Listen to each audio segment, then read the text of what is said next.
I am a speaker, international. I have made the world as my territory, not only one single country, and I also write books. I'm a speaker that writes. I'm not a writer that speaks. So to me, writing, of course, was a little bit difficult because I'm an extrovert, and extroverts don't like to sit down and write a book. But I had to do it because I understood that in order to take your speaking career to a different level, you had to have a book. So that's how I started. My purpose is to teach people that they can be successful. I think that leadership is an extremely important matter. So I mix psychology because that's my background. I did clinical psychology for a few years before I went into the speaking circuits. So to me, mixing psychology and leadership principles is a combination that really transforms people's lives.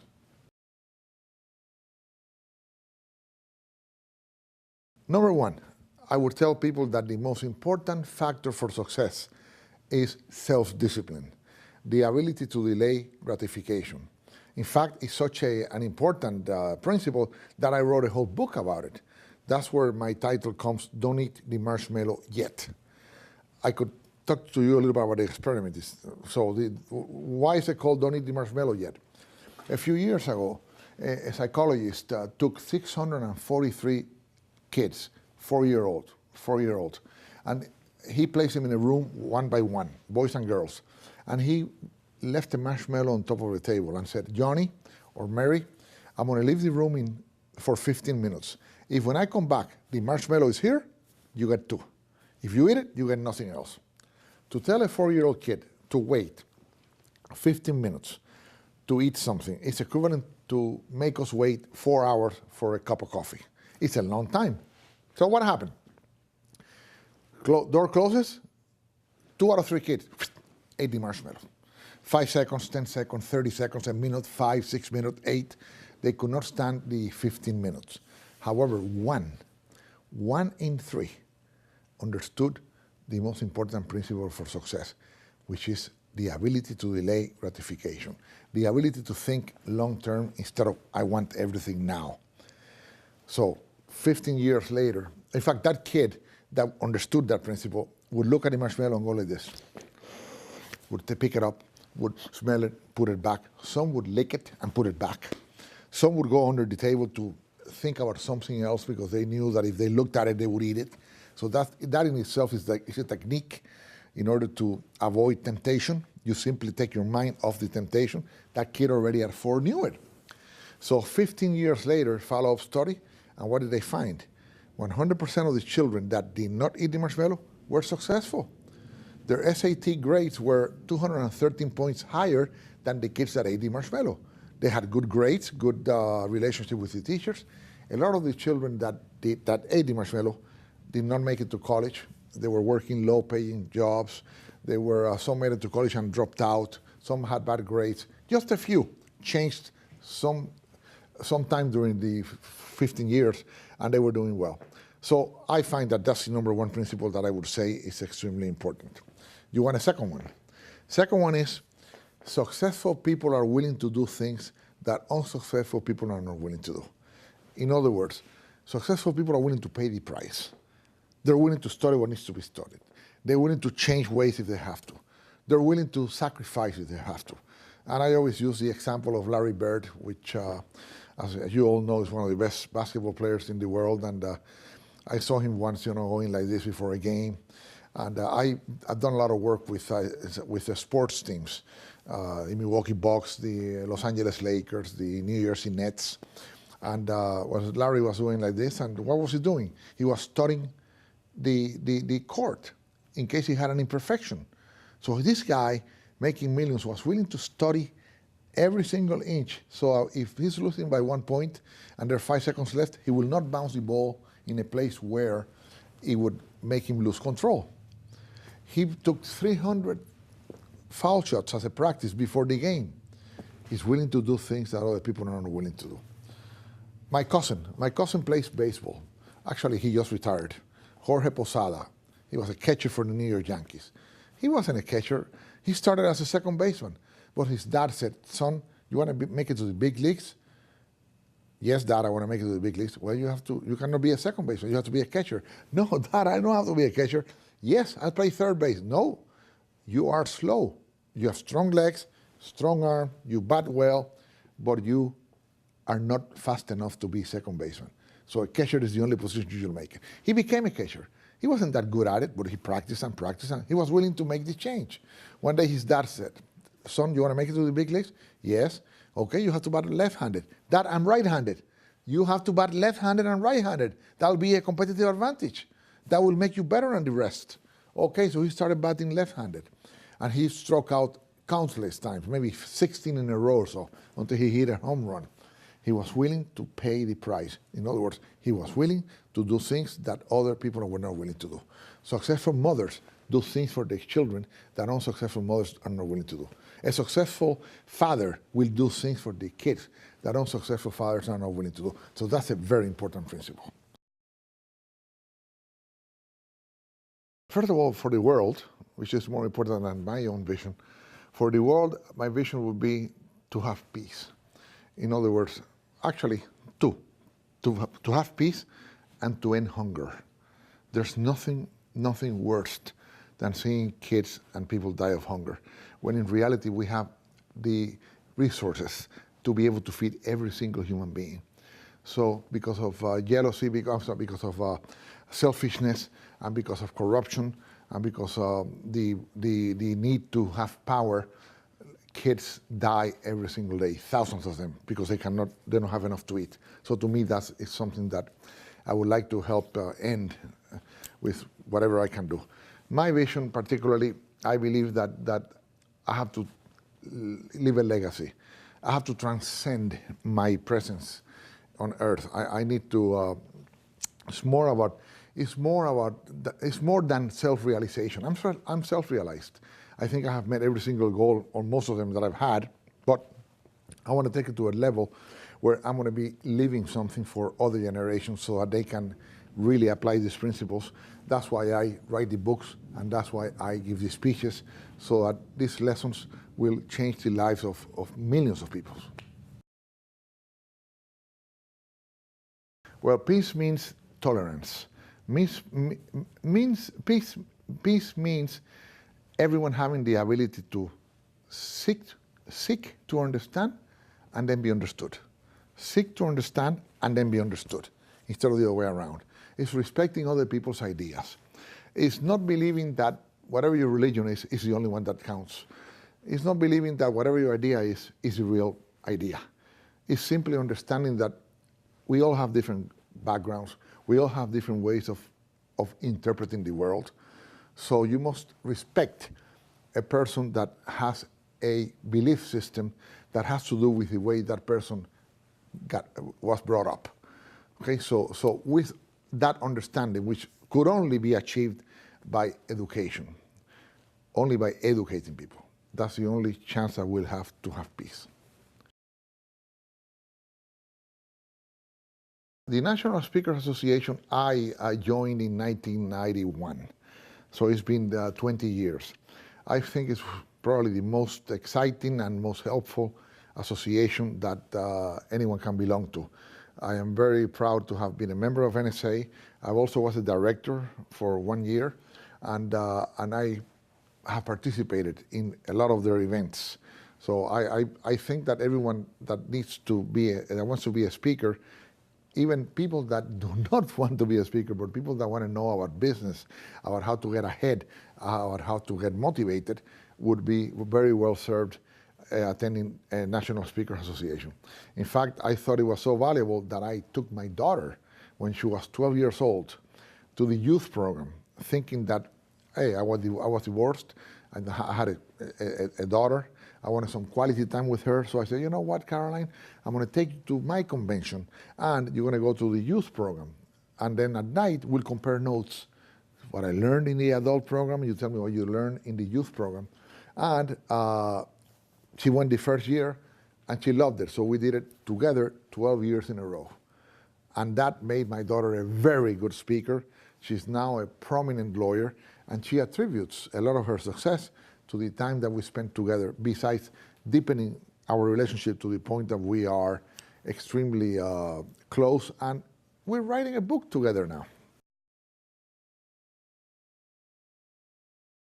Well, I'll tell you, I made 3 promises to my daughter when I got divorced. First, I'm going to take you to NSA every year and we'll spend 4 days together, father and daughter. Second, I will write you from every single city I am in the world. And third, I'll call you from that city wherever I am in.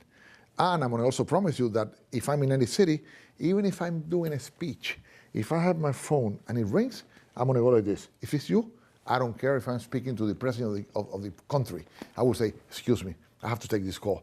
And then I'm going to say, honey, I'm in a speech. And you say, this is an emergency? Or you say, okay, Dad, call me later. Boom. And then I'll hang up and I'll tell, sorry, I have made this promise to my daughter that I would answer her phone anywhere I'm in the world, and I have to keep that promise.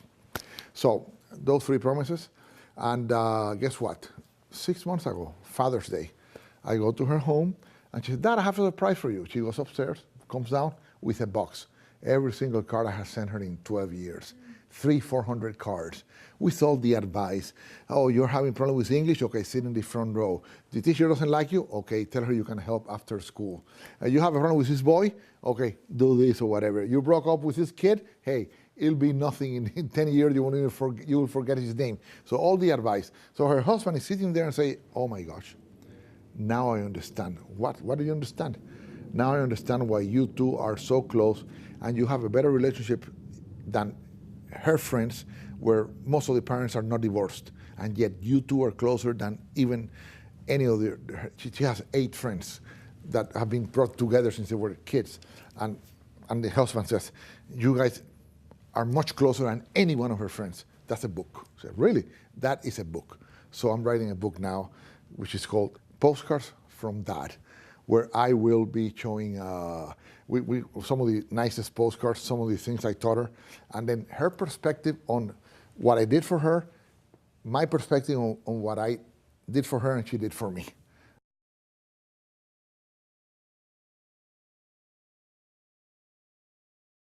I would say that first thing they have to do is go to your local chapter.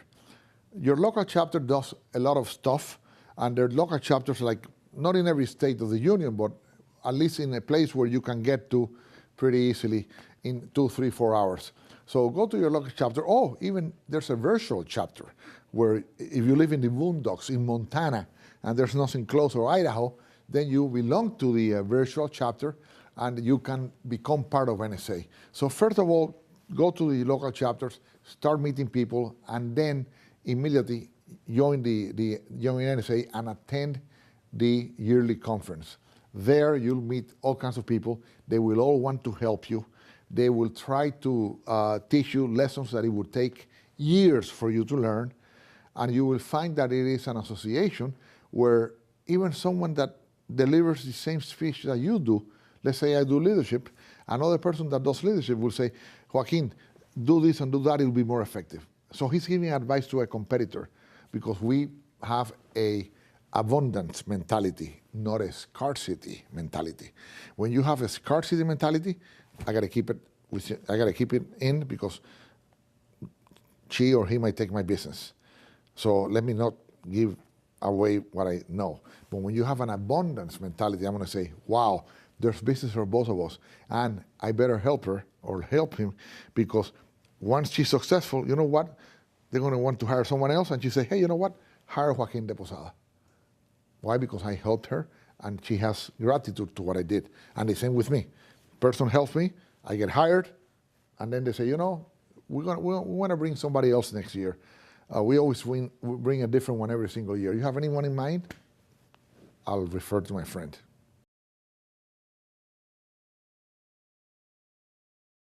It is extremely important. You have to accept responsibility and not fall into the trap of blaming everything around you or blaming other people for whatever results you have in life. So you need to accept responsibility. If you do that, you will earn the respect of people around you, because people are used to other people making excuses, okay? Blaming everything else. No, I'm not doing well. the economy sucks, and the president doesn't do this. Actually, marketing materials are garbage. This company doesn't advertise. No, the sales manager is a jerk, and always there's somebody else at fault because you're not selling or you're not being effective. You know what? You have to say, you know what? I'm going to be responsible for whatever happens to me. I don't care if the economy is bad. I don't care if I work for the worst company in the world. I don't care if the sales manager doesn't know what he's doing. I am going to make it happen because I accept responsibility. I'm the only one responsible for whatever results I have. So that's extremely important. And accountability is that you have to be accountable. And people that work for you have to be accountable.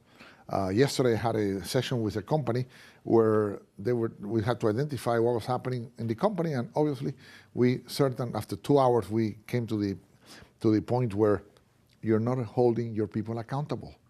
So they're not clear what they have to do, and when they know what they have to do, you don't find them accountable. You don't make them accountable. So that will have tremendous negative impact in your business. So responsibility and accountability goes hand in hand. Extremely important for NSA, extremely important for each of our careers.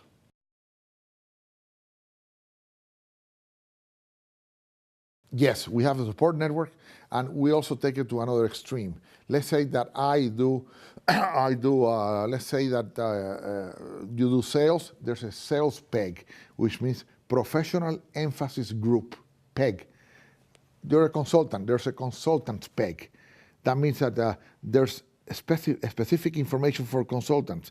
You are a writer. There's a writer's PEG. When you go there and you meet with authors, people that have sold millions of books.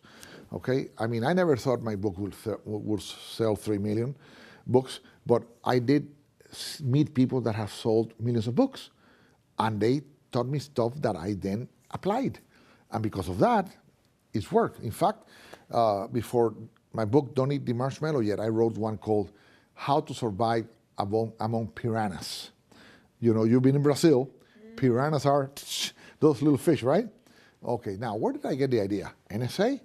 I had dinner with Harvey Mackay. He wrote How to Swim with the Sharks Without Being Eaten Alive. So he gave me the idea, don't use sharks, use another fish. You're South American, use piranhas. See, always helping each other. There's different definitions because people have different perspectives. In my particular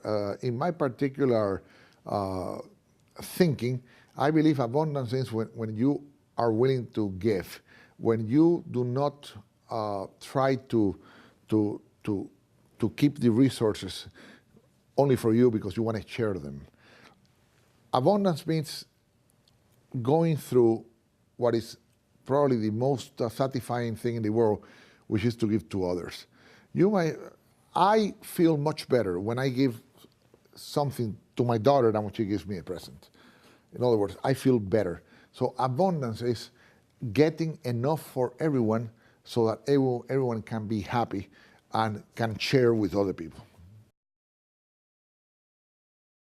Vision is, where do you want to see yourself 5 years from now, 10 years from now? Vision is trying to figure out as better as you can what's going to happen in the future. It's like having a crystal ball, but it's a make-believe crystal ball because you're not certain what's going to happen 5, 10, 15 years. You might have your vision, and then it might change when you are working towards your vision. Circumstances might change. Ideas might come around that would make that vision, that you would need to modify that vision. But vision is always moving forward. Vision is never a looking back. What will I do in the future? What do I need to do now that will allow me to reach that vision, which is way ahead? My greatest legacy, first of all, is what I left my daughter. In other words, I have been very instrumental in bringing to this world and helping a beautiful human being that has 2 children that are absolutely gorgeous. They're like television models. You could use them in a commercial. 1-year-old and 3-year-old. two little kids, boys, one with blue eyes, one with green eyes. They're smart, they're wonderful. That's my biggest legacy. And then, of course, what I put down in my books, my videos, my speeches, in YouTube, my principles are practically going worldwide. My book has been translated into 20 languages. In Korea, it was number one 62 weeks in a row. At one point, I was number one, Harry Potter number two, Da Vinci Code number three. Okay, so Koreans have practically changed their lives. We then did another one for Don't Eat the Marshmallow Yet for kids. Kids are being changed, we have changed their lives. And then China, Taiwan, China, another 1 million copies. So with my writings and my principles in 20 languages, I think that I might have already, I already have the capacity of reaching 6 out of the 7 billion people in the planet. Because particularly I have been in 60 countries. By being in 60 countries, I have seen a lot. I have had experiences that are extremely illuminating. I share those experiences, and I also have a keen interest in developing someone else. I always give of myself as much as I can so that someone really gets the principles and understands the principles, and I'm very enthusiastic. I am very much into being funny. Humor is extremely important. I mix it with learning, and I find that that learning and playing is extremely important in order for things to happen. And of course, repetition also is the name of the game. So that's why I leave a book or a video so that the principles can be reinforced. The one thought I would leave the audience with is assume responsibility for your success. Never, never allow anyone to put you down. Never allow anyone to tell you you cannot do it. Because if you have the right attitude and you choose, of course, something that you have strength in, okay? Because if I wanted to be a jockey, I can't. I'm 200 pounds and I'm 6'3". I cannot be a jockey. Okay, so within your capabilities, if you set yourself to reach a goal, don't allow anyone to put you down, and persevere until you reach that goal. Because with what you have, you will do a lot more than you think you'll do if you simply put your mind to it.